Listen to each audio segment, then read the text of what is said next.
رب اشرح لي صدري ويسر لي أمري واحلل عقدة من لساني يفقه قولي رب زدني علما رب زدني علما رب زدنا علما اللهم فقهنا في الدين آمين.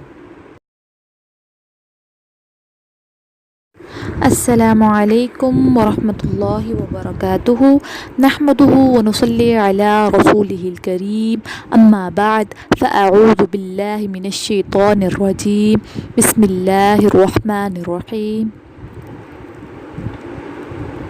آج کی اس ویڈیو میں ہم حروف حلقی کے بارے میں پڑھیں گے. حروف حلقی کون کون سے ہیں، کتنے ہیں، اور حروف حلقی کو حلقی کیوں کہا جاتا ہے.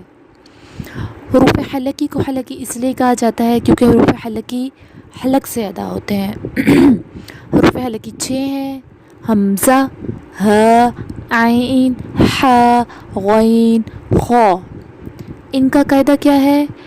نون ساکن یا تنوین کے بعد اگر حروف حلقی میں سے کوئی بھی حرف آ جائے تو وہاں پہ اظہار ہوگا، مطلب غنہ نہیں ہوگا، یعنی نون کی آواز کو ظاہر کر کے پڑھیں گے.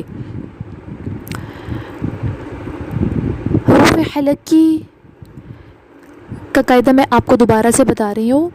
نون ساکن یا تنوین کے بعد حمزہ، ح، عین، ح، غین، خ میں سے اگر کوئی حرف آ جائے تو وہاں پہ نون ساکن کی آواز کو ظاہر کر کے پڑھنا ہے، وہاں پہ غنہ نہیں کرنا ہے. مثال کے طور پر پہلی مثال میں آپ کے سامنے رکھتی ہوں. انعمت، انعمت. غور سے دیکھیے، نون ساکن کے بعد حروف حلقی میں سے عین آ رہا ہے تو یہاں پہ اظہار کر رہے ہیں ہم انعمت. ہم نے یہاں پہ غنہ نہیں کرنا، جیسے کہ اگر ہم غنہ کریں تو انعمت، یہ غلط ہو جائے گا. یہ اظہار کرنا ہے، ہم نے یہاں پہ نون کی آواز کو ظاہر کرنا ہے. انعمت. وانحر، نون ساکن کے بعد ح آ رہا ہے. وانحر.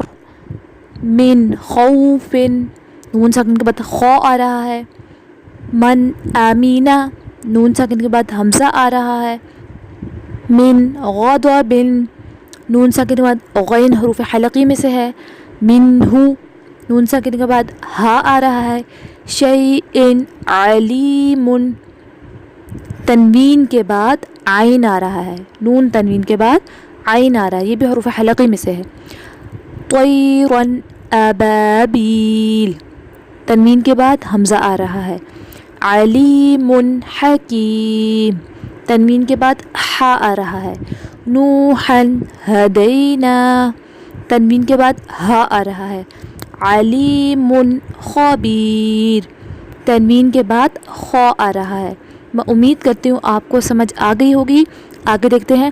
قوما غیرا، ان ھذان من ارضکم من عذاب علیم.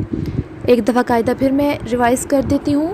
نون ساکن یا تنوین کے بعد اگر حروف حلقی میں سے یعنی حمزہ، ح، عین، ح، غین، خ میں سے کوئی حرف آ جائے تو وہاں پہ اظہار ہوگا، یعنی غنہ نہیں ہوگا. نون کی آواز کو ظاہر کر کے ادا کریں گے. السلام علیکم ورحمۃ اللہ وبرکاتہ.